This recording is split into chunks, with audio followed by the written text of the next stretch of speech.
Okay, with 47 days to go, you're in the War Room Battleground. It's Thursday, 22 September in the year of our Lord 2022. A very special hour, only two guests, two of the smartest guys I know in this business. One is Alex DeGrasse.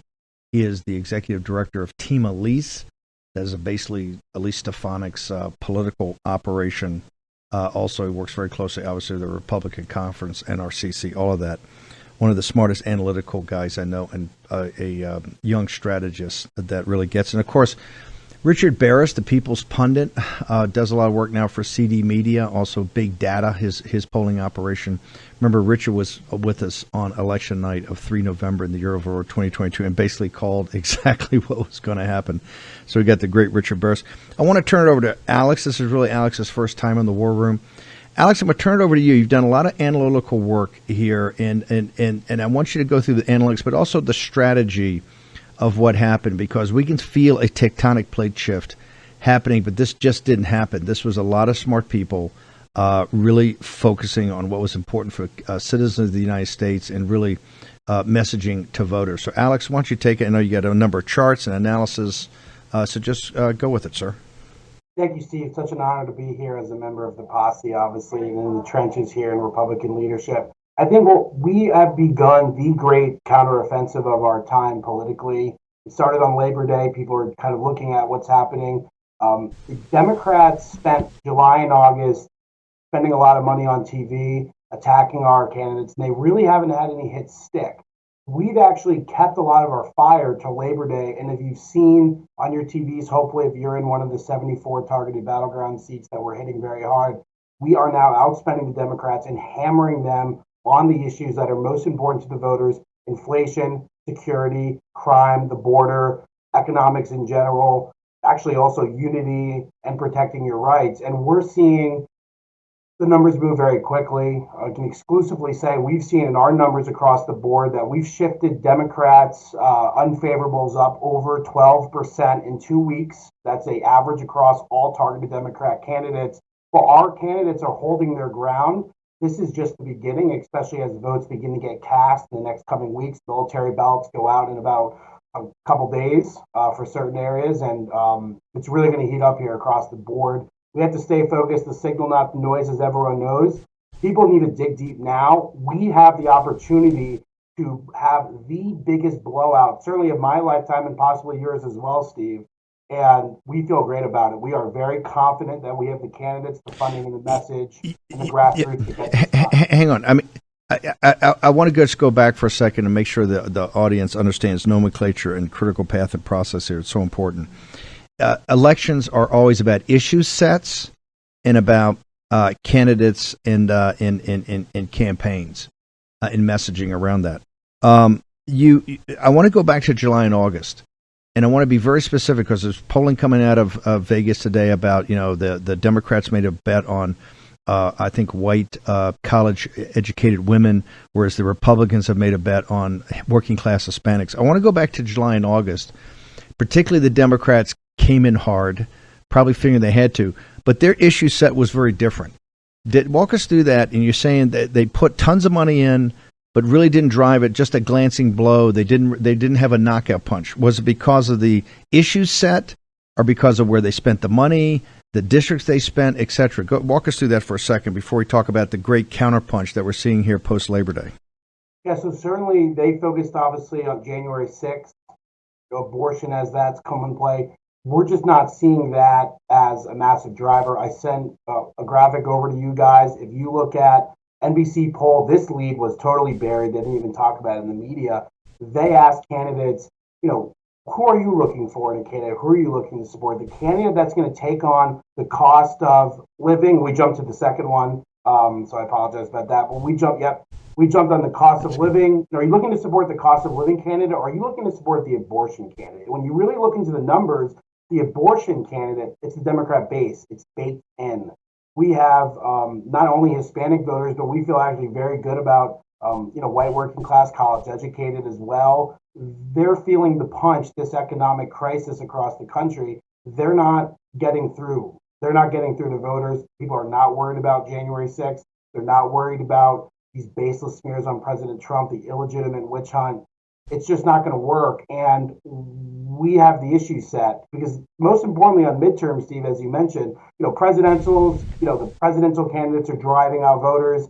You've got higher turnout, but in the midterms, it's really about issue set. In 2018, the issues were healthcare. They were not great issues for us, and that's really what really kind of did us in that cycle. This time, we have never seen in our lifetime the issue set more in our favor, and that's why you're seeing ad after ad prosecuting Biden's crisis, the inflation crisis, the crime crisis, the border security crisis, and we're blowing them out by 20 points on those across the board. What I like about the ads is that these are all created crises. These are things that just didn't. I mean, America wasn't like that before these guys took over and controlled both houses. Let me just go back for 1 second. Midterms are always, you hear this conversation between a referendum and a choice. And you've heard it nonstop about the Roe v. Wade decision and signing up new women. Just from what you saw in July and August and where we stand today, did abortion play out more than just their base voters? And have they registered all these new voters and particularly young voters? Is any indice or any data at all shows you that the young, because they've made some very specific bets on the 90 days leading up to Labor Day. Have you seen any positive response from their perspective from that, or did it just not play out? Now, certainly they've seen a small coalescing of their own base. I think if you look back 4 months ago, Biden was cratering even among hard Democrats. You see a very tight coalescing out. But in terms of the voter that's least likely to go vote, Steve, it's a young voter. It's their voters. They are attempting to prime that pump. They have not been able to move those numbers over the last 2 months. We look at over 300 polls in Republican leadership. We can run the numbers in a macro sense. They're not moving the numbers. It's incumbent upon our and the posse to dig deep, get 10 people out, organize, and get out, because we will have the momentum to win this. They are not moving the numbers among young people. They're just not. The data does not say that. The media is attempting to say that, but we have no proof that there's this jump in energy among young voters that they're going to need to see essentially presidential level type of energy. That's just not going to happen. I just want to make sure one more time, this whole, because the media has been inundated every day, MSNBC, CNN, New York Times, about this surge of women voters. You're saying, hey, the guy was in free fall, that did coalesce some of his core voters, people that for that topic is important to them, but you're not seeing any expansion into the suburbs or exurbs or anything that they had hoped for to really drive this to offset the debacle they've had on issues like inflation, like the economy. So you're not seeing that. We're not seeing that at all. In fact, they're essentially like spending this money, they're kind of wasting it. You get so many shots, right, Steve? And you've got, how the dollars are spent. People have to be very strategic. It's a total scam, essentially. If you look at what they've used is the New York 19 special election. They they give misinformation off about it. There was actually essentially 6 Democrat candidates running on the primary, turning out their own voters on the same day. We had no Republican primaries. They were able to juice their turnout situation. People say that was a flip. It was not a flip. That's a seat Biden won. We will win it in November. We're not worried. It's all noise in an attempt to suppress our voters, suppress swing voters from casting that ballot. The data is clear. Voters are looking for a candidate that's going to put a check and stop Joe Biden, whether that's swing voters, Hispanics. I mean, Steve, I can say today that our own Republican polling has us winning Hispanic voters across the country by significant margins. And when you look at the polling for the folks watching, you see these national polling averages. You have to kind of tune that out. You got to look at the individual battleground polls. When we poll, we're looking at the 74 seats we're playing in. It's a sort of an average of Biden plus 6. We're playing into their territory, and we are seeing very tight races in areas that Biden won by 15, 17 points, where we are within the margins and closing fast. And we do have the opportunity, if we continue to get the funding from generous folks, that we will be able to play in the most seats that we've ever played in before. We're already doing that, actually, but we will be able to go much deeper as things come online late. And that's why we've held our fire. I just want to the great offensive. Okay. I just want to make sure the audience, I want to put this in historical perspective.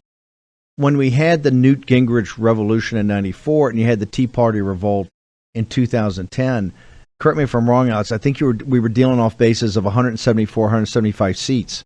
Those are historic wins, and the Tea Party was 63, but you're 174. We're at 13 or 211, right, depending on what these special elections have gone. When you're talking 74 seats, you're talking unbelievable numbers. I think the most the GOP conference has ever had, my math may be, I think it's 252 seats in history. So you're talking about a historic win. I also want to not bury the lead here, and I'm going to bring in Baris in a second. I don't want to bury the lead.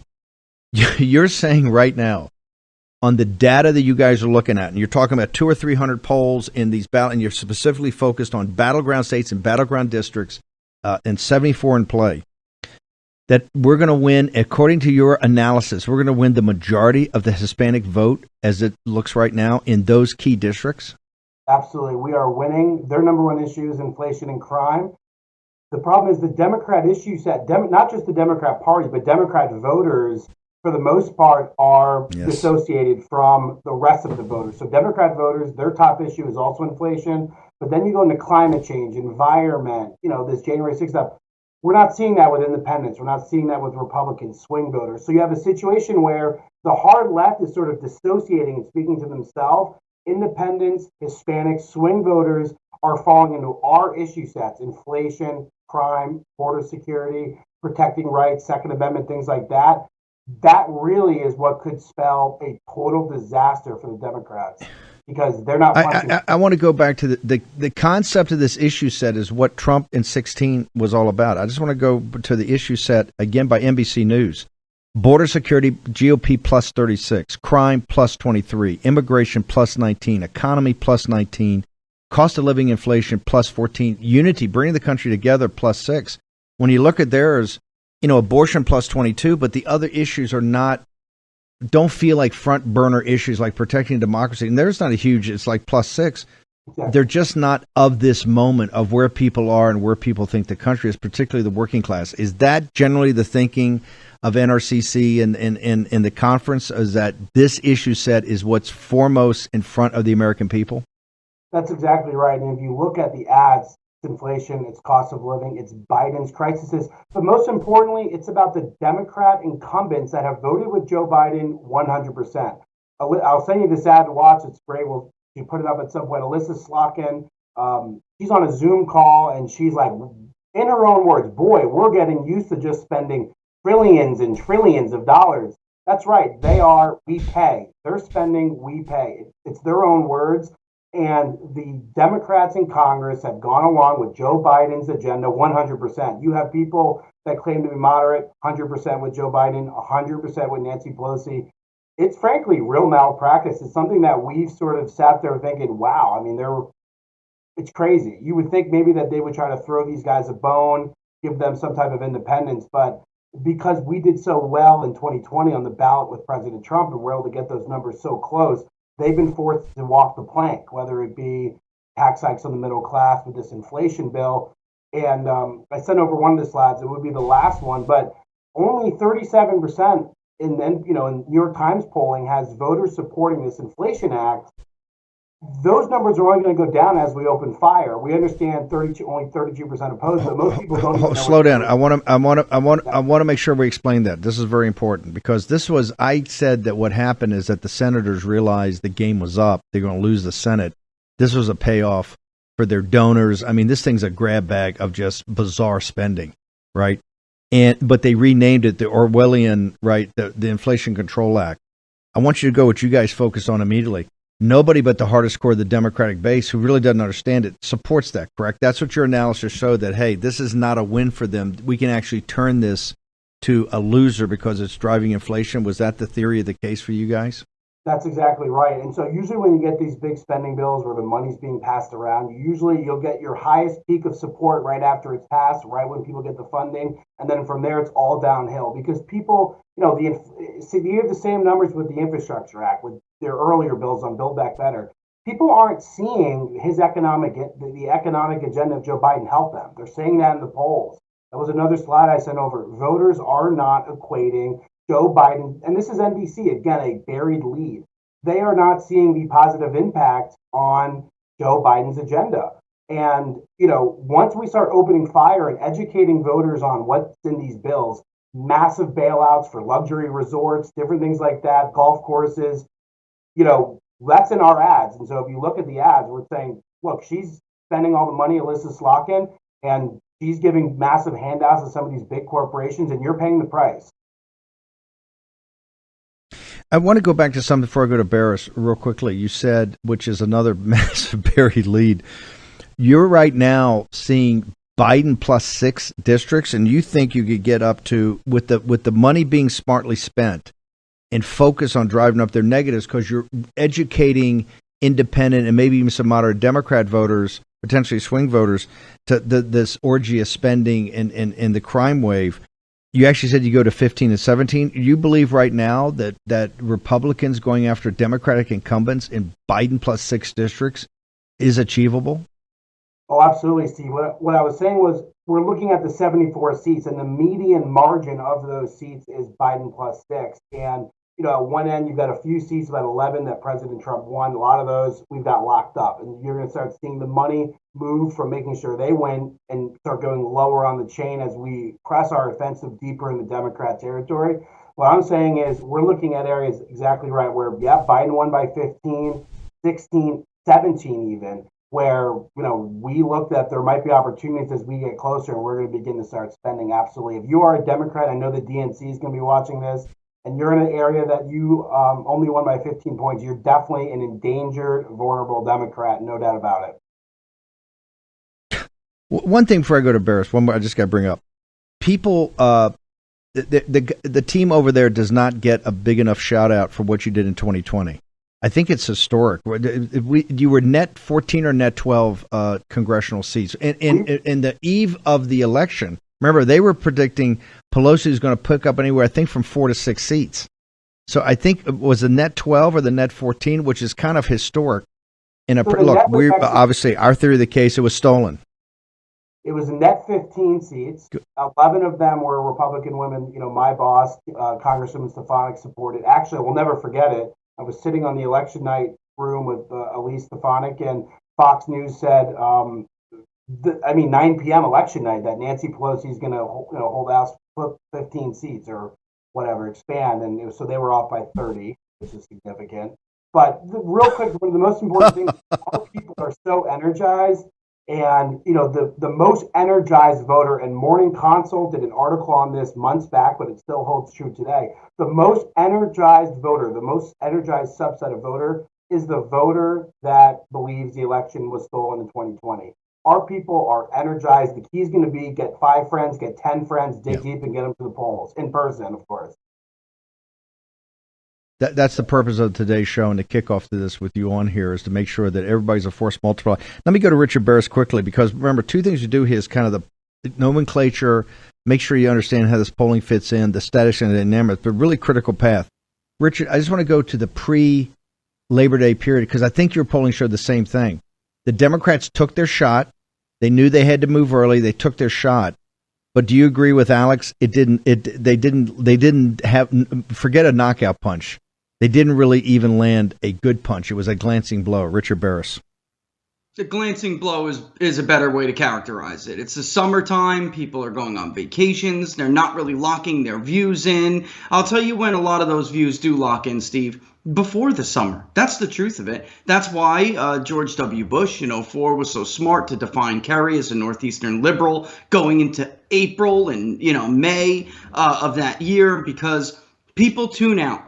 And Republicans stop picking up the phone. And Democrats are just high interest all through that time period. They have a lot of money. They outspent Republicans through the summer. And now we're into Labor Day again. I'm stunned by the number of registered voter polls that we're still seeing, which is intentional. And I think, your prior guest, he's going over all of this polling data, but the issues do make up the election. Elections are decided by fundamentals. They're not decided by news cycles. And basically, going into the summer, Republicans had all of these top, let's call it 4 out of 5 top issues. They had them riding in their favor the entire year. Then we go into the summer and we had, distortion, what I would really call distortion. And now we're post Labor Day. People are starting to pay attention again, and they're saying to themselves, what has been this thorn in my side all year? Oh, that's right. It was inflation. Or maybe certain subset of Metro voters. I don't like the crime rate that I'm seeing. This has all been on their side this whole time. And they're just going to be reminded by it as well. As long as Republicans campaign on them, they're going to be reminded on it. And again, it's a first-term incumbent midterm. I'm stunned by all these forecasters and supposed analysts pretending as if George W. Bush isn't the one and only modern example of a first-term incumbent not getting shellacked going into this first one. So, even if Joe Biden's approval ticked up in some of these districts and states where there are battleground Senate races, he ticked up from abysmal to just shy of abysmal. And he got some voters that I think the prior guest was right. We saw that a crack in his foundation, his base before the summer, and they came back to him a little bit. But that did not get him, back in good standing with independents. It did not get the independents on their side. And when we get into this a little bit more, we just pulled Nevada in the Silver State. Look at, I don't want to go out of order here, but I did this on purpose. Look at the issues by party. What do these people care about? Abortion, the rise of abortion is being driven, whether it's national polling we're doing or state level polling, it's being driven by their own voter. The independents, they don't care. Yep. They just don't. I mean, that's what, right. To try to sum it up, Steve.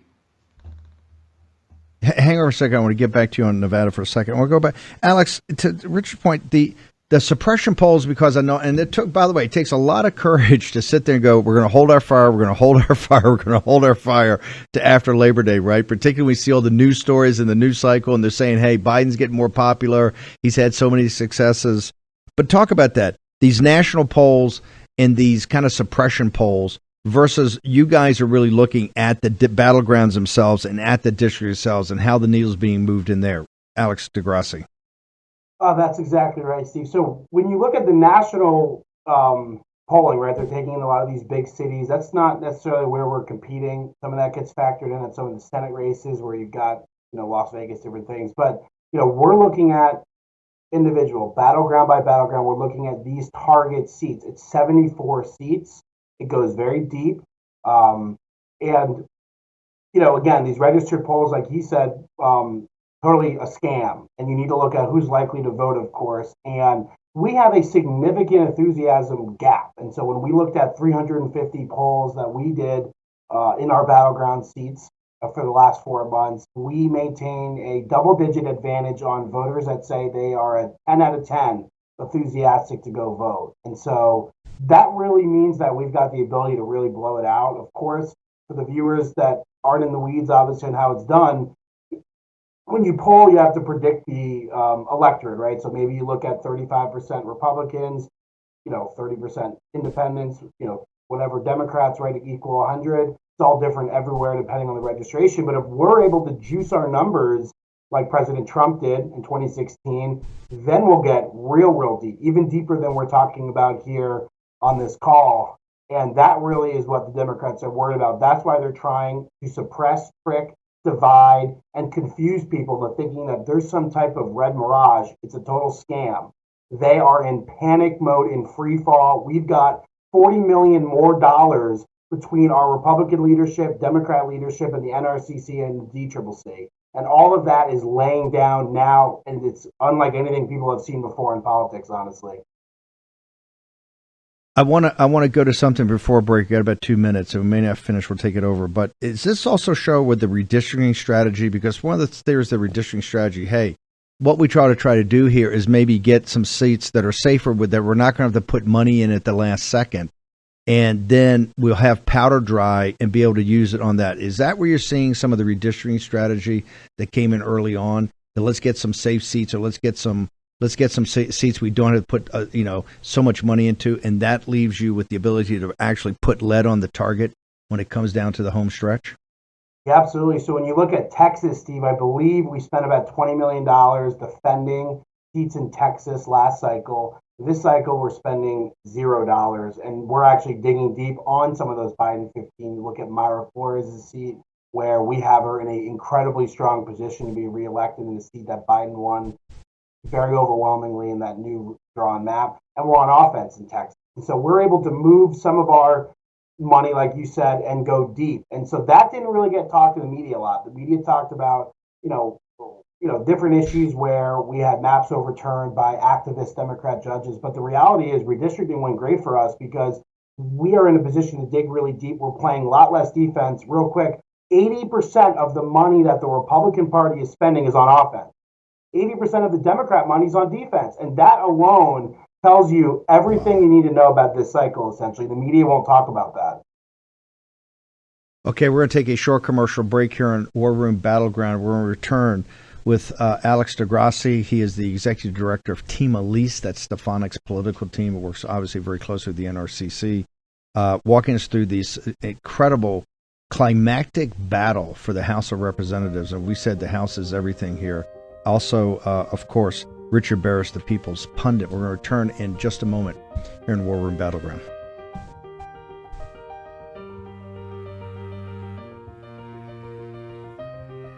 War Room Battleground with Stephen K. Bannon.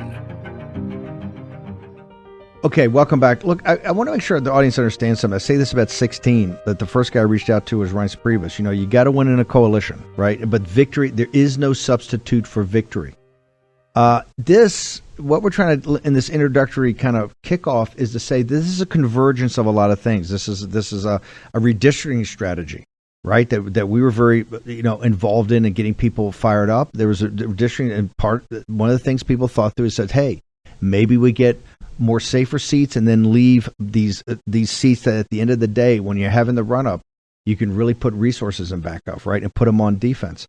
The other is the issue set, and I think Elise Stefanik's done a tremendous job. The messaging from the Republican conference have put these things through, and now you're seeing, as we're coming down on border security and immigration and inflation in the economy, these are the top of people's minds. Well, remember, when you start thinking about that, that is 6 months to a year ago. That's also converging. That takes the thought of, hey, where's this going to go? How this is going to play out? The other is obviously in the primaries and the candidate selection. These tough primaries is put it all in back of you after you finish.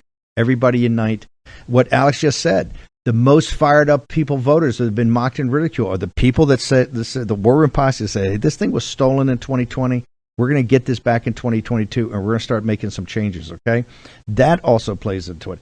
Also, the confidence that you're on the right track when they're putting up ads all July and August, and you hear the donors, and people are getting nervous, and they're seeing the New York Times saying it's closing, they're going to lose it. It was a red tsunami, now it's a red puddle. Politico's got it every day. The courage of your convictions to say, we got the right issue set, they're going to take their best shot, but they're not going to put us away, and then we're going to hit them with everything we got, guns unsheathed, starting after Labor Day. That's kind of the convergence you're seeing now, and that's what people are talking about. Hey, there may be more seats in play than people previously imagined off of a higher base. Remember, we just did net 15 in 2020 off a much higher base. One thing before I go to Baris, who's done some polling in Wisconsin, Nevada, I want to just go through that I think reinforces this, is Alex, this is key, and I think this makes donors, particularly small donors, know that, hey, if I'm going to hit you with the $50 bill, it's going on offense. Right now, you're saying 80% of the resources for Democrats are in defense, and 80% of the resources going to Republican candidates are on offense. Can you take a minute and explain that? Absolutely, Steve. So if you look at where the ads are up between the two main Republican spending groups on the House side, the NRCC and Congressional Leadership Fund with House Republican leadership, we are spending massively on offense. Like I said, 80%. We are digging really, really deep. We could get to some of those seats, but it's so important for people to think about donating because here's some real weed stuff. And we were talking, Steve, that we all love the weeds here. When you give that money directly to candidates, which is the best way to do it, candidates that you support, candidates that are in these target seats, they can run hybrid ads with the NRCC. They can run coordinated ads. That money is needed for us to match them, and we could buy at a candidate rate much cheaper. We have figured out as a Republican Party how to do that. It's so important that if you're able to give to our targeted Republican seats, because we are able to match them and buy the TV commercials at a candidate rate. And we are now opening up on that front. It's essentially like a third front. And it's really doing a number on these Democrats. Not only are we hammering them into the ground, but we are getting our message out about what we're going to do and educating voters on who our candidates are at a record pace. Wow. Hang on for 1 second. I want to go to Richard. Walk us through, take a couple minutes, walk us through your polling just came out this week on Wisconsin, and then let's start with Nevada. I think it's recent, and then talk about Wisconsin. Yeah, let's do Nevada. If we have the graphic for the Senate, this poll ruffled a few feathers. But the truth is, you said something in the beginning of this entire segment, and you said that Democrats were banking on the educated woman, and Republicans were banking on the working class Hispanic. Nevada right now is reminding me, and you'll remember this, it's reminding me of a little bit of the conversations we had before 2020, Steve, where I told you places like Duval, typically Republican, were getting a little bit more Democratic, but that was all right because Trump was going to make it up in places like Miami-Dade, where this working class Hispanic coalition was shifting away from Democrats. And everybody thought I was crazy, you remember. And then, of course, he won 46% of the vote in Miami-Dade on election night and walked away with 200,000 extra votes. That is what Adam Laxalt looks like he's doing in Clark County, Nevada. He's made it a tremendous effort to reach out, and he's got every leg of the Republican coalition. Trump's base loves Laxalt. He's also got the more, moderate voter who was a little bit, iffy on Trump. And he's got the very typical traditional establishment voter. He's got all three legs of the Republican Party, and it's working for him. We have him up by about 2 points, but a lot less undecideds than we saw in the governor's race. But you could see it there. It's a very working class state. Democrats do well with working class voters in this state. People always say that Republicans are overrepresented in the polling in Nevada. It's one of the only states that's the case. Not with us, it's not. We had Hillary leading in that state 3.5 points, and we actually overestimated her a little bit. In 2020, I didn't even want to poll it because I was suspicious that it was really going to be competitive, and it ended up much closer than anybody thought it was going to be. Laxalt he was smart. He recognized this trend. When we broke it down by union, he was actually winning the private sector union vote. He was losing the public sector union vote, which overall was a little bit better. So do Laxalt right now slight favorite to take this, which would be a pickup for Republicans, of course. Now, the governor, do you have the governor's map up or graph up too? We can go over real quick. Lombardo has a similar 2-point lead, but it is lower. This is a little bit different. Well, Lombardo is doing a little bit better in Washoe County, not doing as well in Clark County. So there's a bit of a trade-off. He reminds me a little bit more traditional, whereas Laxalt gets a lot more of that Trump coalition. But again, with all of the large lion's share of the undecided vote disapproving of the job Joe Biden's doing, it's going to be tough for Sisolak and other Democratic governors to convince these people. I'm at 43%, vote for me anyway, give me another term. It's going to be tough, Steve. Historically, very, very difficult. We can move on to Wisconsin, but again, people were, 20-point lead for Adam Laxalt among independents is exactly what Republicans need to do. And it used to be, the equation used to be either tie in Washoe County or win it back, or tighten the margin in Clark. I think with the shift in Hispanic vote, Laxalt's, one of the candidates leading the way doing this, the equation has changed. You can lose Washoe if those educated voters go against you because Clark is 70% of the vote. So if you outperform in Clark County and you run up those rural margins, Douglas, Elk, right, all of those, you're gonna win it. You're gonna win it. The equation changes the math totally when you bring these cost of living, voters in the mix. You bring these economy and jobs voters in. They're Hispanic, yeah. Steve. Hang on, before you go to Wisconsin, I want to go back to the House side for a second to Alex. Yeah. When you see a guy like Adam Laxalt, Alex DeGrasse, up by 20 on independents, is that because the issue set? Is that the derivation of the border security 36, crime 23? You got such big spreads because you've messaged right, you picked the right issues in the electorate. And now you're seeing, and is this where you're seeing Hispanics and independents start to come to the Republican side? Is that how Adam Laxalt's up 20 points in independents? That's exactly right. And when you look at our battlegrounds, we essentially have those same numbers up by about 19, 20% in a lot of areas with independents. And it's because the independent voters issue set matches what our Republican candidates are fighting for and matches our issue set. And when you have a situation where the independents are aligned with Republicans in terms of what they care about, that's when, and the Democrats aren't talking to them, they're essentially ceding that territory to us. It's really malpractice like no one's really seen before, honestly. I don't actually understand what they're doing, to be honest. And the reason is independents are not partisan. They're not particularly ideological. They may even be closer to some of the lower information voters. They're just living their lives. They're not really that engaged with it. So when you have the issue set that we have, crime, immigration, economy, inflation, that is people's daily lives. It's not these things, even some of the cultural issues like abortion or whatever. Is that what you're seeing?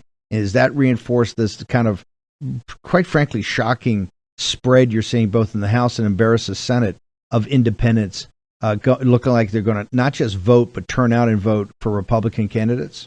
Yeah, that's exactly right. And then when you really look at the independents, one of the most important demographics is, this pro-choice voter, but they care more about the economy. They care more about crime. They might be pro-choice in belief, but they're not opposed to Republicans. And so the Democrats are throwing all their eggs into this, abortion crisis situation. But there's a lot of voters out there. When you look at these polls that Politico and NBC are putting up, and they say the country's, 55% pro-abortion, this or that. It's all misinformation. When you look at it, voters might be pro-choice, but they care a lot more about their grocery bills, crime skyrocketing, and different things like that.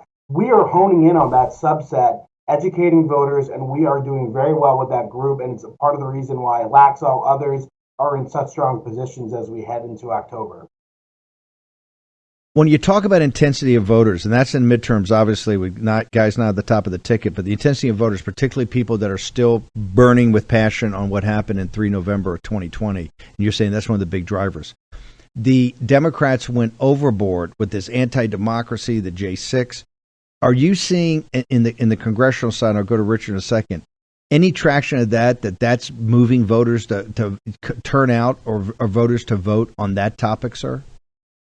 No, certainly the only people talking about that are the high propensity MSNBC, CNN watching Democrats that are sitting there and sort of consuming that all day long. When you get out into the field, and I spend a lot of time out there with the voters, it's a non-issue, and they have totally they totally blew it. In fact, they're actually really helping our people dig deep and work extra hard as volunteers, local committee members, because this guy got on TV and called everyone semi-fascist. It's getting crazy out there, as you know, Steve, and everyone watching, and our folks are digging in real deep, like we've never seen before.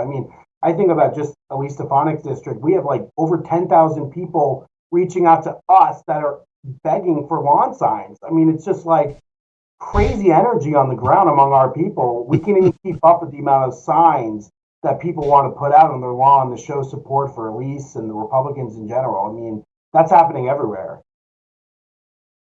When you say malpractice, are you saying that the Morning Mikas and the Joanne Reeds and the Rachel Maddows and that Washington, the Washington, New York, Boston, Acela Corridor elites, their issue set was theirs in that bubble, didn't play in the country, they didn't do the work to do it, and now they're jammed up at the last second? Is that when you say that there's this, you call it malpractice?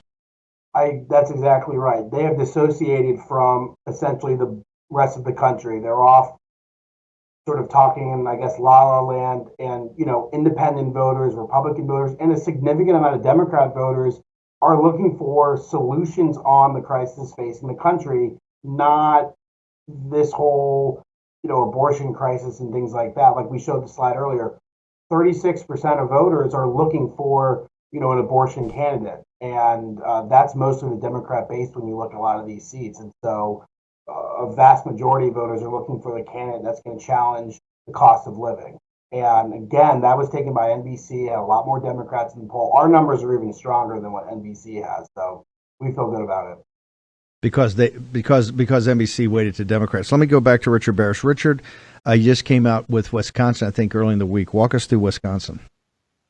Yeah, if we have that one, we could throw that up. I think this goes to being able to return fire. Ron Johnson took a beating during the summer. The money raised him ridiculous. But that's something you have to deal with. And now that he's had a chance to return fire, This reminds me a little bit about like what we saw in 2016, Steve. We only had Ron Johnson ahead by about 2 points in 2016. We have him up by about three now. Again, going to these issues, the only issue that Mandela Barnes leads on is the abortion issue. Of the other top four most important issues, which, by the way, were cost of living inflation, the economy and jobs, and then immigration. We had crime right after that, and on that as well, Ron Johnson leads. So if you pick those as your most important issue, you're voting for Ron Johnson. In WOW, he's doing fantastic. But the difference this time, I think, between what we saw in 16 is that he's also doing very well in the northwestern part of the state, right south of Ashland and Bayfield. I go to this all the time with people in Wisconsin because this is how pollsters miss Wisconsin. That Obama, Walker, Trump voter just south of the birth of the progressive movement, which now loves Trump, and you have all of those working class counties over there, and they're considered the Northwest, but they're not heavily populated and they're difficult to poll. And people miss them all the time. Ron Johnson is getting that on top of what other Republican candidates who have been able to piece together a coalition get. So it reminds me a little bit more of maybe, let's say, Walker's reelection coalition when he was reelected during the recall ballpark in that area. And even though there's still 4.5% that are undecided, look at how many of those voters, again, not just disapprove, but more than 50% of the 4.5 who remain undecided for Senate, more than 50% strongly disapprove. You think they're going to vote for Mandela Barnes? Wow. That's not going to happen. Wow. So Ron Johnson is in a we see him in a strong position, Steve. Strong position. Richard, hang on for 1 second. I want to go back to Alex for a second. You guys are 100% obviously focused on these House races. Is there, because the issue set and what you're seeing of how the Democrats took their shot and didn't have any knockout punches? And I understand you got candidates of whether for governor or senator or maybe even House that, may not be clicking, their campaigns not be working. But overall, is this drive in the House? Can this also, with some of these governors and senators, it all pulls together and people just voting straight down the ticket, and you end up, one hand washes the other. A strong governor helps a House race, a guy in the Senate. But you see these House races where it's all come together, and you're putting money on driving their negatives up, which is really exposing them to actually what they've been doing, which is voting for Biden. Is that one of the things that you guys are seeing, or is that you believe could happen?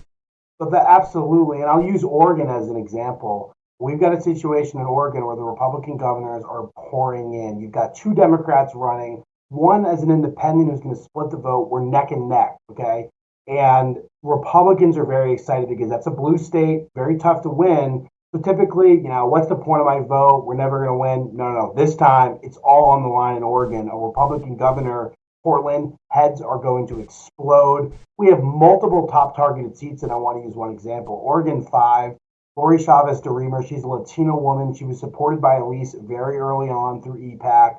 She now is surging. The Democrats have pulled out. Keith Schreider was a Democrat, liberal incumbent, and lost a primary to a far left, avowed socialist, defund the police radical who wears it on her sleeve.